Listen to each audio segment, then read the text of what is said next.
Lot of over-the-air updates today, which made for a ton of data mines. We're going to go over the Season 10 room rules. Agatha is getting a rework and so much more. We're also going to talk about the Orcus team and Odin. A lot of stuff in this video today. First things first, Sentinel will be the first Orcus released. A lot of these data mines are going to be from Quick Draw. Some of them are also going to be from Baka. Masquerading as a helpful neighbor, the cunning and manipulative witch Agatha Harkness works to siphon Wanda Maximoff's chaotic powers for her own. And this is going to be the new Agatha Harkness costume. Hopefully it's not just a black and white one. We'll have to see. Later on, we're going to talk about the Night Stalkers team. We'll get to that here in a minute. Let's just talk about Orcus for a minute. Big shout out to Benable Straws. Be on the lookout for, what is that? Hammer Tech Adamantium and an Infinite something. I can't remember the name of these, but that's what they look like for the Orcus team. Datamine is suggesting that Sentinel is going to be the first release. In game right now, there are the reworks for Scientist Supreme and Lady Deathstrike. Monstrous stat boost. This is courtesy of Ceci. Over 1 million on each of these, which is absolutely bonkers. Healer is going to be on Scientist Supreme, and I was leading towards Striker or Raider. Historically, Lady Deathstrike has been Striker. Now, there was something added that was not in the post. Basically, this is the basic attack on Lady Deathstrike, and this is on the basic. It says, this attack is unavoidable and gains extra focus. So I think I'm going to go and do Striker on Lady Deathstrike. The reason why I was thinking Raider is because of I wanted to make Sentinel Striker, because Sentinel gives the team counterattack when he does his safety Striker attack. So we'll see. I'm not 100% on. Now here's the data mine that is kind of a big deal. New debuff Darkness. It appears on death and impacts accuracy. It looks like it reduces accuracy by 10%. I don't really know what all of that means, but this is from Quick Draw. Moments will have an unlock commander level and a quick cooldown. And we talked about this a little bit, and these are placeholder abilities. We talked about this a little bit in the videos from prior, where they had the level 200, which is placeholders. And then we've got the Night Stalkers team. Blade, Oath, Man-Thing with Agatha and Moon Knight. So we knew about Moon Knight for sure, because that was the player voted. We did not know about Agatha. We knew about Man-Thing. Blade had been wildly speculated, and Oath is a brand new one for me. And then here is the actual data mine for that right now. So there was some mild speculation on my part that Elsa would have got a rework.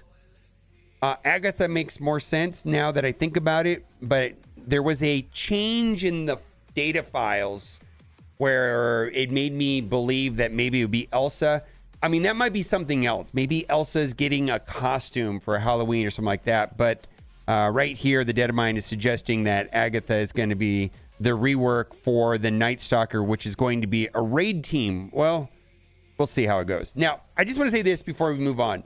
Everything is in the data mine is subject to change. And some of it doesn't really make sense to me. Like, for example, right here, where's Karen? I thought Karen Page was supposed to be a part of the Night Stalkers team. So take these data mines at a grain of salt. I'm not going to suggest upgrading or doing things based off of data mines. So if you take this information that is coming from a data mine and upgrade characters because of the data mine, it's all subject to change. This is not official word or anything like that. Karen is Oath. People are telling me Oath is Karen Page. Oh, I had no idea. So Oath is Karen Page? Okay then. All right, there we go. That is news to me. Now we're going to go into the Season 10 room rules. Tomorrow there's going to be a tournament on Twitch. The new room rules will be into effect. Probably we'll have to make some guides about the room rules and defenses and things like that, in addition to the new season rules on the tournament tomorrow, which is going to be 8-man content creator tournament. We'll be able to use Orcus. in the Crucible. So the full team will be on that. There's some other rules to the tournament, like no Mephisto. Everything's like standardized. And also there are promo codes. Every CC tournament, content creator tournament we've had has promo codes. So throughout the tournament, we release promo codes. So let's read it. The Guiding Hand season roll. The Guiding Hand on offense, defense. Annihilator characters. At any time a character gains ability energy, a character gains regeneration. On defense, all characters, and this is the standard boost to defense. So we've had more important global rules in the past. Last season and this season don't appear to be that impactful. This one here doesn't seem like much. Room 1, teamwork. On offense and defense, striker characters. On ally turn, gain assist now. So having a striker on ally turn, gain assist now. So what? You're going to have like massive amount of strikers on this. We'll have to see how this plays out. I feel like we had a room rule like this before. Room 2, the best offense. On offense and defense, all characters on turn, bury yourself for 5% of that character's max health and flip offense down on self. On turn, if this character's bury is above 50%, gain offense up. Okay, there's going to be an offense up room with some conditions. Doesn't seem to be overly impactful, but I'm sure there's ways of taking advantage of that. Room 3, double tap. On offense and defense, all characters on successful hit, if the target has exposed, perform a basic attack against that target. If this character has exposed, lower this character's resistance by 20%. So we do have a new exposed character in the game, which is in-game Thanos, and I actually really like his exposed passive because it spreads ability energy. So you got Mephisto, Vol, Thanos, and then we got Nightcrawler, and then Super Skrull are the exposed characters. And exposed in itself doesn't do anything, but each individual kits, some of them have like passives that tells you what the exposed will do as long as that character is on the team. Room 4, Spec Ops. On defense, offense and defense, all characters. If this character has stealth, gain 20% damage. On dodge, gain stealth. So this might be the room for Dawkin. Just took my Dawkin to gear tier 19 on the suggestion of my guildmate. So I did that just to check it out. Room 5, heroic shielding. On offense and defense, hero characters on turn gain 1 deflect. When this character is attacked, apply defense down to the attacker. Fine. And then this is Dorky's room. And I think this is pretty interesting, actually. And I know why he did this, just because I've heard him talk about it before. On offense and defense, all characters, when this character drops below 50% health, gain trauma. When this character uses special ability, gain ability block. When this character uses an ultimate ability, gain blind. Those were scourges, right? And Dorky loved those scourges to get the most amount of points back in the day when scourges were competitive before the Old Man Logan garbage. Just had to throw that in there. But anyways, that's Dorky's room because he won the last tournament. Also, we got some data mines from Baka. So this is the 3D model for Cerebro. There we go. And then right here, I guess this is some sort of vampire minion protector. I feel like we had profile pictures on these guys before in the data mine. Of note, Odin is in the game files, and it was pointed out to me that 510 means Odin is a 6-star unlock. Very interesting. There's been a lot of talk today about Shattered Dimension. For me, I was able to go through Shattered Dimension on auto basic, beginning to end.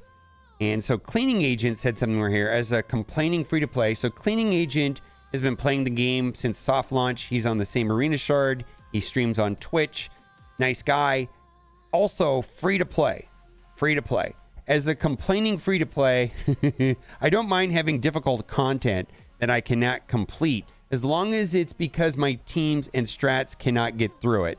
Not because it is star and gear gated, but I feel Scopely cannot design content around strategy because it takes too much time to actually understand their own game mechanics.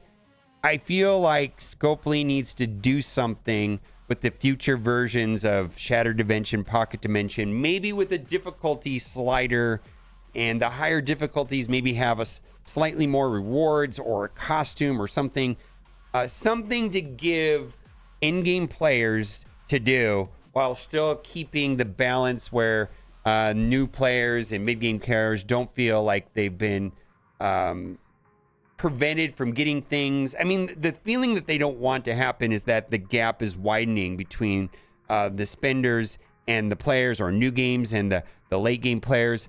But they can't just release content that is meaningless to me. Absolutely meaningless. It's go into each node, press auto basic, and it wasted my time. Hey, the rewards are nice. I'm not saying anything bad about the rewards. I don't think they should make it so it's oppressive that nobody else can do it but me. But it just was meaningless. It absolutely was. Why not just put the rewards in a calendar? Why waste my time loading into the battle? Why waste my battery on my phone just to put auto basic? Anyways, I'll continue to advocate for sliders and making content. I feel like they know how to do this. Pre-Old Man Logan, Scourges were designed in a way that allowed to have meaningful experiences across the entire community. Do more of that kind of stuff and don't do these garbage gating like they did with Old Man Logan, where they had stargating. Exactly what Cleaning Agent is saying is like, it's fine if it's hard, but don't paywall people where they can't even play in the nodes, because that becomes pay to play as opposed to pay to win. Anyways, we got to talk about that. Just gonna say, whenever I see something that is relatively positive, I want to bring it up, but this is a post that looks like people agree with. Props to the art department. Just want to give props to the art department for the graphics upgrades and stellar work that they've been doing with the new tunes and splash screen images. I agree. When the new tunes come out or when untimed campaigns are available, I set the speed to 1x and turn on the dynamic camera angle to appreciate what they've done. Yeah, there's a lot of Easter eggs in there too. Just a little bit of sugar to help with all the salt go down easier. Yeah, we're typically over negative here, and that's fine. I love to complain. Fix the Thanos Arena Orb. There were 5 or 6 similar posts today. This seems to be the hot topic still. It's the 3rd orb of the team. There's no reason out of 10 orbs I get all Silver Surfer shards. This is absolutely ridiculous. Throw a scrap already. It's pretty scummy and degrades any hope to unlock a new character. It gives feelings opposite of FOMO that you're trying to incite. And then lastly, this is a free shard at the bottom of the store in game. Also, this is on the web page. So like, I believe I collected it on the web page, and then I went into game and I clicked it and nothing happened. But this is at the bottom. I didn't have anybody send me the other 3, which maybe on tomorrow's video I'll put them in there if I get that information. So that is all for today. How are you feeling about the game? Bye for now.